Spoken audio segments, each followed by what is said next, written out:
If you're a scuba diver, you probably have one of these, a GoPro camera. So I'm going to show you what I feel are the best settings for getting the highest quality imagery out of these cameras when you're scuba diving. Stick around.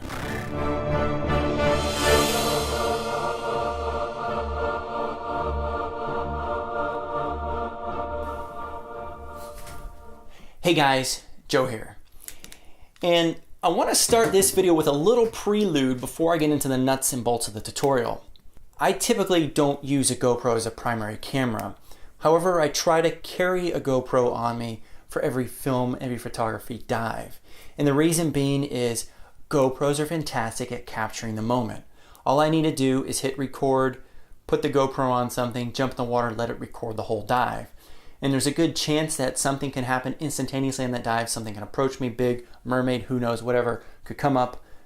And my GoPro can capture that, but I may not be quick enough to capture that with the primary cameras. So I like to carry a GoPro to capture the moment. Having said that, I do want to talk about GoPro settings because there's a few things you can do with a GoPro to really maximize the image quality you can get out of that camera when you're scuba diving. Let's get right into it. I'm demonstrating the settings on a GoPro Hero 3 Plus. I think it's a black, it may be a silver. However, other GoPros should have similar options. So the first thing is picking the video resolution. And that's a preference. In my case, I choose 1080 for the most part. That works with most of my workflows. Now, the first big tip here is selecting the appropriate frame rate. And I highly encourage to go with the slower frame rate, something like 24 frames per second or 30 frames per second. The reason being is that the slower frame rates will allow more light into the camera. You gotta remember, when we're diving, we're in dark environments, we already have limited light as is.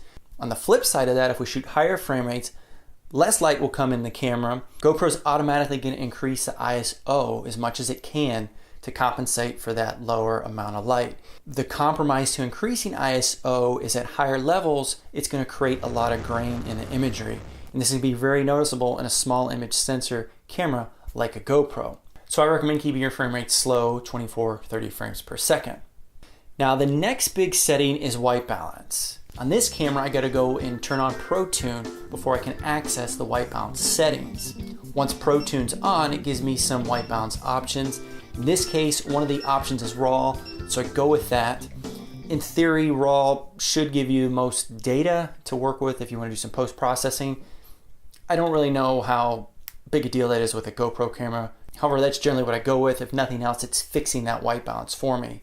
The other option would be able to go with the highest Kelvin value white balance available. For underwater stuff, you're going to want that higher Kelvin rating. But the big thing here is to lock it somewhere. I know different GoPro models have different options. I think the newer ones have more flexibility here. Some of the older ones less. But in any case, fix that white balance. And the reason being is you may get dramatically different colored imagery from the same dive if you leave it on auto. And here's an example of some of my friend's footage when he had his GoPro on auto.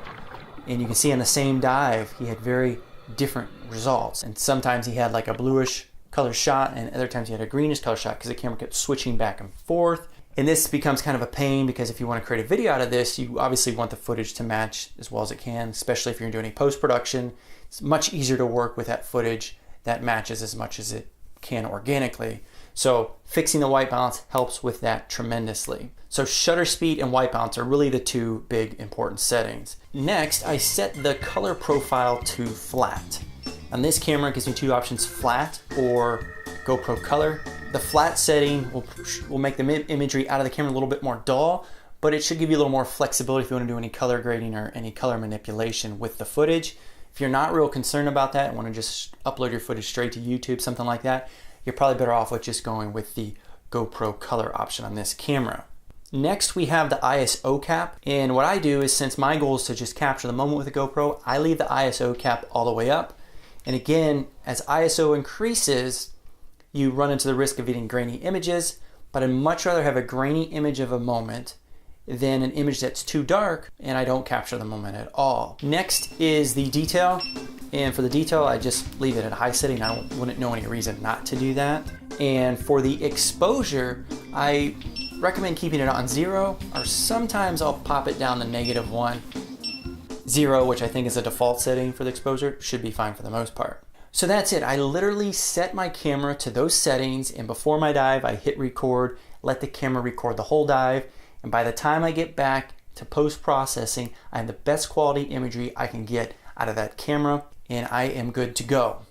So I hope this video is helpful to some of you scuba diving GoPro users out there, and if so, please give the video a thumbs up and consider subscribing if you're interested in more underwater photo and videography tips. Thanks for watching. I'm Joe Kistel.